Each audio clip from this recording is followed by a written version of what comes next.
The average American earned $63,795 in 2025. Sounds decent. Until you realize the average American also spent $78,233 on consumer expenditures that same year. That's a $14,000 gap. You're not spending what you earn. You're spending more than you earn. And almost nobody notices because the system removing your money was engineered to be invisible. This isn't a budgeting problem. This isn't a discipline problem. This is an architecture problem. Your financial life is running on an operating system that was designed on purpose to keep your balance near zero. And in 2026, that system just got 3 major upgrades that made it even harder to escape. Stay with me, because what I'm about to break down isn't theory, it's math. And the math is devastating. Start with what's leaving your account while you sleep. The average American now maintains 15.4 active subscriptions. That's streaming, cloud storage, fitness apps, news paywalls, software tools, meal kits, and at least 2 or 3 things you genuinely forgot exist. Here's the number that should disturb you. Industry analysts estimate that up to 40% of subscription revenue comes from users who would cancel if they remembered they were paying. The industry has a term for this. They call it zombie revenue. Nearly half the money some of these companies collect comes from your forgetfulness. That's not a business model. That's a ghost in your machine. The average household spends $924 annually on subscriptions they don't actively use. That's money evaporating every month with zero value delivered. No product consumed, no service enjoyed. Just a line on your bank statement you scroll past. But the ghosts are just layer 1. Layer 2 is where the real money disappears. Everything in 2026 costs more because someone made it easier for you. And they're charging you for that ease, whether you notice or not. Food delivery platforms charge restaurants 15 to 30% commission on every order. Restaurants pass that cost directly to you through inflated menu prices. Studies show delivery app prices run approximately 25% higher than in-store prices. That's before the delivery fee, service fee, small order fee, and tip. A $12 meal becomes $22 to $24 through the app.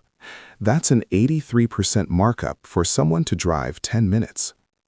Someone ordering delivery twice a week at a $15 premium per order spends an extra $1,560 annually. That money invested at 8% returns over 20 years becomes approximately $78,000. But delivery is just the most obvious one. Grocery delivery adds 15 to 20%, plus fees.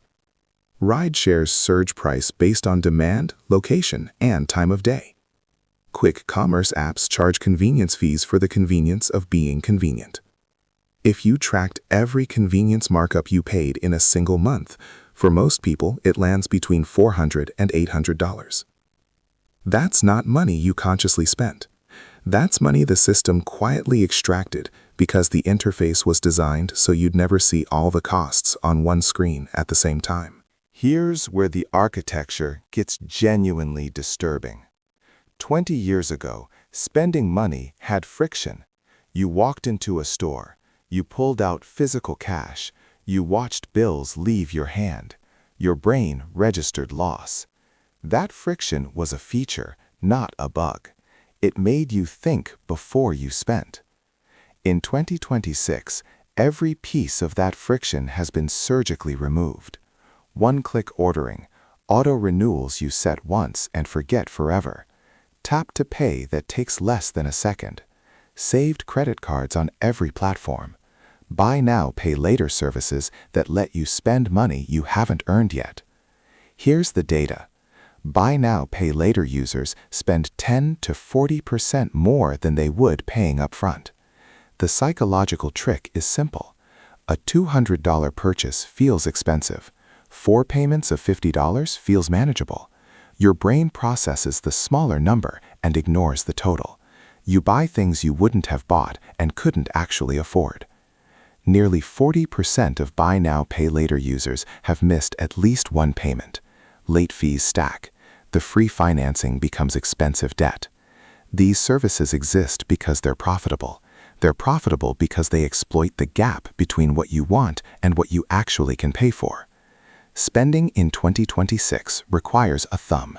Saving requires a plan, discipline, and 17 steps through a banking app that looks like it was designed in 2014. That asymmetry is the core exploit. This is the layer that changes everything once you see it.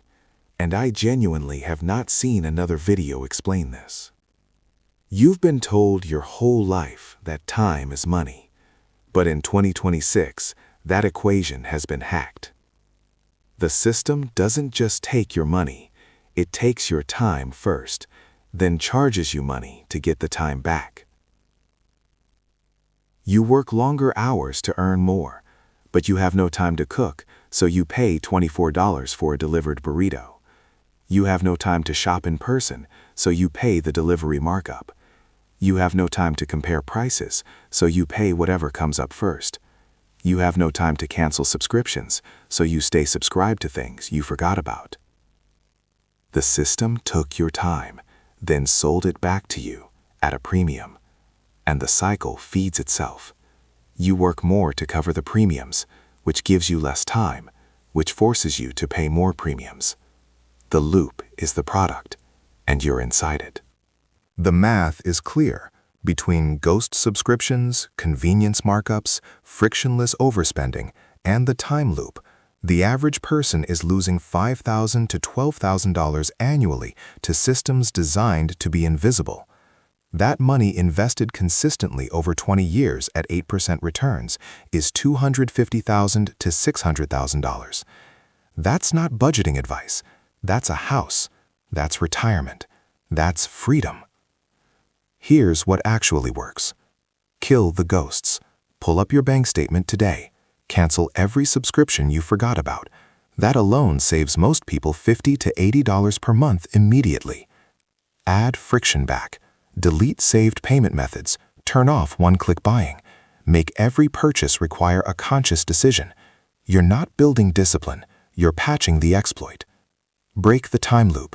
Pick one convenience you pay for weekly and reclaim it. Cook instead of ordering. Walk instead of riding. One swap, once a week. That's $60 to $80 back per month. Install the 48-hour firewall. Anything over $50, screenshot it, close the app, wait 2 days. If you still want it after the dopamine fades, buy it. 80% of the time, you won't.